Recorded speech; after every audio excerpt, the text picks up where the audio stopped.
आपका मैं रोहित कुमार पांडे, सरस्वती शिशु विद्या मंदिर एडीके स्कूल, आपका हमारे ऑनलाइन क्लास में स्वागत है। आज हम बात करेंगे आपसे अहंकार के बारे में।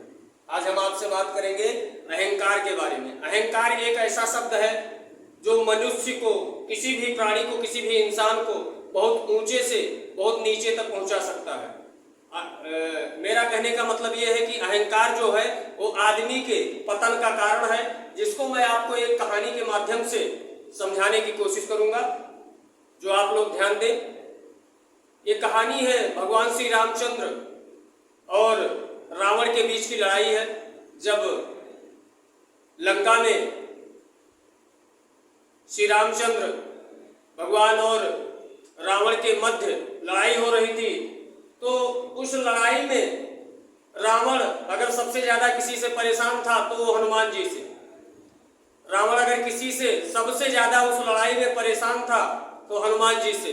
तो एक दिन रावण और हनुमान जी का आमना सामना हो गया और रावण ने कहा कि चलो हमारी और आपकी एक एक मुक्के की हो जाती है, हमारी और आपकी एक एक मुक्के की लड़ाई हो जाती है और उसके बाद में हम तय करेंगे कि क्या करना होगा। क्योंकि रावण ने सोचा कि हम इतने बलवान हैं कि अगर हनुमान को एक मुक्का मार देंगे तो हो सकता है कि हनुमान 15 दिन के लिए मूर्छित अवस्था में हो जाए और ये लड़ाई हम जीत जाएं। क्योंकि ये लड़ाई जो रावण और श्री रामचंद्र के बीच हो रही थी, कहीं ना कहीं हनुमान जी बीच में आकर के इस लड़ाई की अवधि को कहीं ना कहीं बढ़ा रहे थे।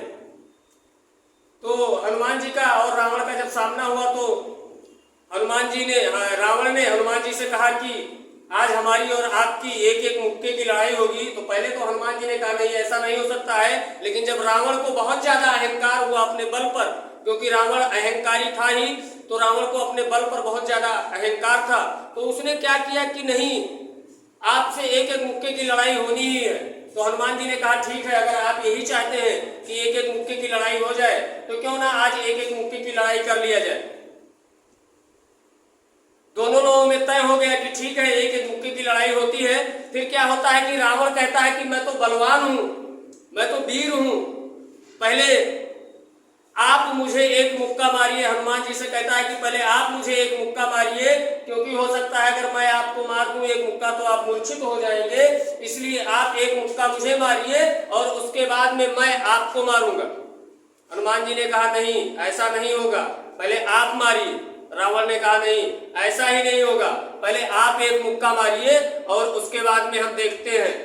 तो हनुमान जी सोचे कि अगर एक मुक्का रावण को हम मार दें तो कहीं रामलीला यहीं न बंद हो जाए। तो इसलिए हनुमान जी ने कहा कि नहीं, आप एक मुक्के का प्रहार कीजिए और उसके बाद में दोबारा जब नंबर आएगा तो हम एक मुक्के का प्रहार आपके ऊपर करेंगे। तो क्या हुआ कि रावण इस बात को मान गया। उसने कहा ठीक है, सबसे पहले हम एक मुक्के का प्रहार करते हैं आपके सीने पर और उसके बाद में आप हमारे सीने पर दूसरे मुक्के का प्रहार करना।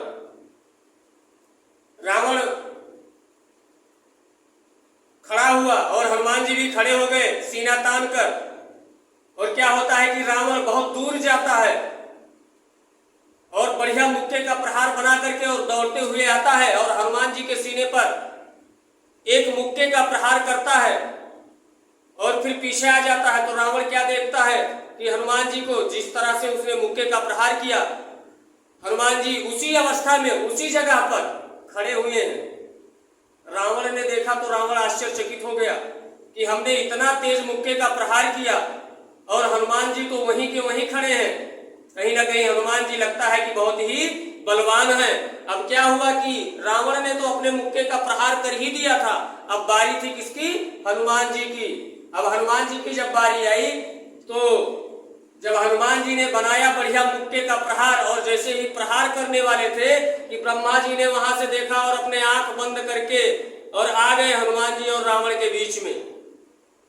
अब जब हनुमान जी और रावण के बीच में जब ब्रह्मा जी आ गए तो रावण देखता है कि ब्रह्मा जी आ गए हैं। हनुमान जी कहते हैं साइड हटो ब्रह्मा जी, आप क्यों हमारे इसके बीच में पड़ रहे हो? एक एक मुक्के की हमारी इसकी लड़ाई हो रही है और आप कहां से बीच में आ गए? ब्रह्मा जी ने कहा हनुमान जी के कान में कि जिस तरह से आप मुक्का बनाए हो, इस तरह से अगर आपने रावण के ऊपर प्रहार कर दिया तो मरे भले ना मरे, लेकिन कम से कम 1-1.5 महीने के लिए तो ये कोमा में पहुंच जाएगा। हनुमान जी ने कहा ऐसा हो सकता है? उन्होंने कहा हाँ। कहा आप अपना जो मुक्के का प्रहार है उसको थोड़ा कम कीजिए। हनुमान जी ने अपने मुक्के का प्रहार थोड़ा कम किया, लेकिन क्या होता है कि अभी भी ब्रह्मा जी ने जब आंखें बंद की तो अभी भी ब्रह्मा जी ने देखा और कहा कि अभी भी तो इसका जो है काम खत्म तो नहीं होगा, लेकिन कहीं ना कहीं कुछ दिन के लिए जो युद्ध है वो रुक जाएगा। तो हनुमान जी ने थोड़ा साइज को, अपने मुक्के के साइज को थोड़ा और घटाया और घटाने के बाद में कहा अब इससे ज्यादा कम नहीं करेंगे। रावण क्या कहता है ब्रह्मा जी से? ब्रह्मा जी आप हटो, एक मुक्का हमको खाने दो। ब्रह्मा जी उसके कान में जा करके बोले कि अगर ज्यादा तुमको मुक्का खाने की पड़ी हो तो हम हट जाएं और एक मुक्का खा के देख लो, तुम्हारी तेरही यही हो जाएगी। ब्रह्मा जी ने कहा रावण से कि एक मुक्का आप हनुमान जी का खा लो, आपकी 13वीं यही हो जाएगी। तो अब रावण ने सोचा कि मतलब डायरेक्ट ब्रह्मा जी हमारे मामले में इंटरफेयर कर रहे हैं, तो कहीं ना कहीं ये बात लंबी ही है, क्योंकि जो सृष्टि के रचयिता हैं वो हमारे मामले में इंटरफेयर कर रहे हैं, तो ये मैटर बड़ा है। तो रावण ने कहा कि साइज थोड़ा और घटवाओ, हनुमान जी से साइज थोड़ा और घटवाओ। फिर ब्रह्मा जी पहुंच गए रावण हनुमान जी के पास और कहे कि भाई थोड़ा साइज और कम करो, नहीं तो युद्ध कुछ दिन के लिए रुक जाएगा। अब क्या हुआ कि हनुमान जी ने लास्ट में बिल्कुल हाथ यहां से ले आकर के और यहां तक लाके खड़ा किया और कहा कि अब इससे ज्यादा कम नहीं करेंगे, अब तो ये मुक्का पड़ना ही पड़ना है। जब रावण हमको मुक्का मार रहा था तब तो आप बीच में नहीं आए, और जब हमारी बारी है तो आप बीच में क्यों आ रहे हो? ब्रह्मा जी ने कहा ठीक है, रावण ने कहा ठीक है, हम सीना तान के खड़े हैं और आप हमारे सीने पर मुक्के का प्रहार कीजिए। अब क्या होता है कि रावण तो बहुत दूर तक दौड़ करके और आया था, हनुमान जी के सीने पर मुक्के का प्रहार किया था, और हनुमान जी क्या है कि मुक्का अपना बनाए हुए और वहीं पर खड़े हुए हैं, और जैसे ही एक प्रहार रावण के सीने पर किया, रावण धड़ाक से गिर गया। इतना तेज प्रहार भगवान हनुमान जी ने किया कि रावण तुरंत वहीं पर गिर गया। और गिरने के बाद में हनुमान जी ने क्या किया? हनुमान ने सोचा कहीं ऐसा ना हो कि रामलीला यही खत्म हो जाए, भाई मरना तो राम के हाथों है, और पता लगे कि यहीं हम कसके मसक दें तो रामलीला यही खत्म हो जाए। तो हनुमान जी क्या किए कि पंखा उंखा डुलाने लगे। रावण को जब होश आया तो ब्रह्मा जी ने बताया कि आप अगर वीर हो तो रावण महावीर है, और महावीर के ऊपर भी एक रघुवीर है, जिनकी कृपा से महावीर का सब काम होता है। मेरा कहने का मतलब सिर्फ इतना है, मैं इस कहानी के माध्यम से सिर्फ आपको इतना समझाना चाहता हूं कि इस दुनिया का सबसे बड़ा राजनीतिवाद, सबसे बड़ा पंडित जो भूतकाल, भविष्यकाल, वर्तमान काल सब कुछ जानता था, उसका अहंकार इस दुनिया में नहीं चला, तो हम आप जैसे तुच्छ मानव का अहंकार इस दुनिया में नहीं चल सकता है। इसलिए मैं आपसे सिर्फ यही कहना चाहूंगा कि आपके अंदर अगर कोई अहंकार है तो अहंकार के भावना को त्याग दीजिए, तभी आप किसी भी कार्य में सफल हो सकते हैं। अगर आपके अंदर अहंकार होगा तो आप किसी भी कार्य में सफल नहीं होंगे, क्योंकि अहंकार ही रावण के पतन का सबसे मुख्य कारण था।